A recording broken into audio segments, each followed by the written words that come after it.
Alright, we're going to be covering section 4.4, transformation of functions. There are several things that we need to know. So this first question wants to know, is this function even, odd, or neither? Okay, so here's how you determine if a function is even. If the original function, which I'm going to show you function notation, so I'm just using f of x, that's, the norm.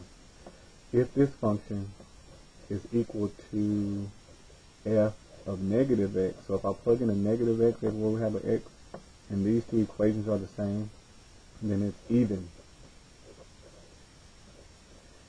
If I take f of x and I put a negative on the outside, so this is the same thing as making y negative, and these two are the same, then the function is,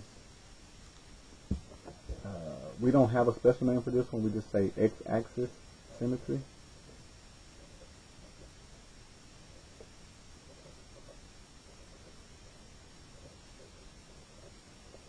Okay, and then there's the last one if we compare these two to each other. So if f of negative x is equal to negative f of x, then we say odd. Okay, so these are the three types of symmetry that we'll see. Even, which refers to y-axis. Okay, x-axis doesn't have a special name, and then we have odd. Basically what we do is we make x negative, we make y negative, we make them both negative, and we compare them. Okay, so we can see from this problem here on our left that our function is s of x. Okay, it doesn't make a difference what letter they put out there. It's the same thing. Sx is equal to negative x cubed divided by 3 plus 4. Okay, so first thing I'm going to do is I'm going to do s of negative x. And so I'm going to make x negative. So this becomes negative, and then in parentheses a negative x cubed divided by 3 plus 4. So negative x to the third power becomes negative, and then this negative reaction becomes positive. Okay, so at the end of the day, s negative x is equal to positive x cubed over 3 plus 4. So this is what we get when we plug in a negative. Okay, so here's one function that we're going to be dealing with. Here's another function.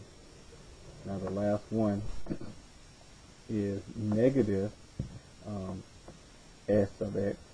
So the negative this time goes on the outside, negative s of x. And what we do is we just multiply the whole function by a negative, so every sign changes.